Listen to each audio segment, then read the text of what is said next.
Turkey has applied the headscarf ban. Iran has applied the headscarf ban. It didn't work. It created massive problems. But yes, we all share the same aims with regards to how do we prevent extremism, how do we prevent terrorism, but let's also find more progressive ways forward than chasing women with burkinis. Douglas, first of all, sorry, Elif, but the burkini ban is a massive diversion. A massive diversion. It was a big mistake for the French state when that happened, I agree, but this is not the biggest issue. The biggest issue is that just up the road, again, a few days ago, 3 men with machetes went through a London street hacking at people saying this is for Allah. Okay? That's our problem. And this is always the way with this. We always have diversions, and some of these diversions we bring upon ourselves. But let me just get back to the main point. We have had historically massive issues in Europe. Nobody who knows anything about our history wouldn't pretend that. But this is a civil war within a religion which was not our war, and it has become our war. It has become our war, and Elif, you are right and wrong. You are totally wrong to say that there isn't some agreement on this. If you are a Muslim and you follow Islam, you believe that the Quran came from God, and you believe that what is in it is at least very hard to run against.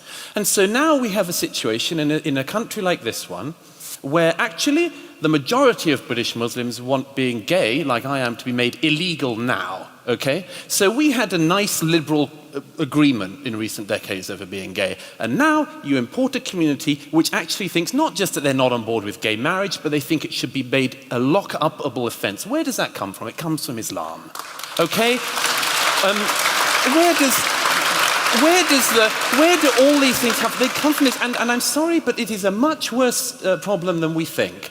Okay, one poll last year showed that 50% of British Muslims would not go to the police if they knew somebody involved in an ISIS-like group was around them. Another poll showed 2/3 of British Muslims saying they would not go to the police if they knew somebody involved in extremist activity. What the hell are we doing?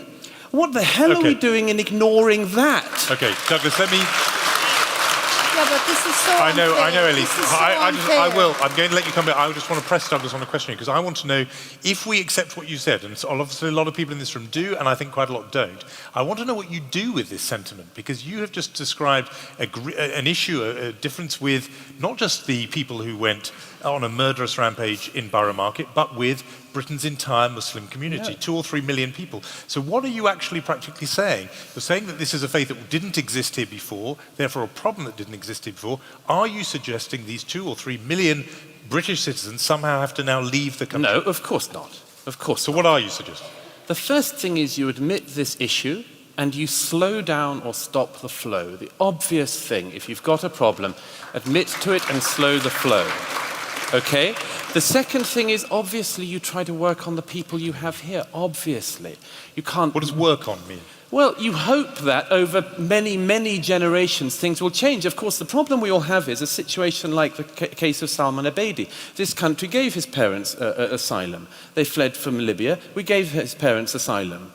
Now we're working out what his parents actually believed. But actually, then 2 weeks ago, their son goes into a Manchester arena and blows up 22 people, 1 for every year of life this country gave him. So we could be in a situation where we're saying, okay, the first generation are fine, but we've no idea what their children are going to do. And I would very quickly make this point. Really quickly, if you want to see the depth of this problem and a possible solution, see who the most vilified people in the Muslim community in this country, they are the reformers.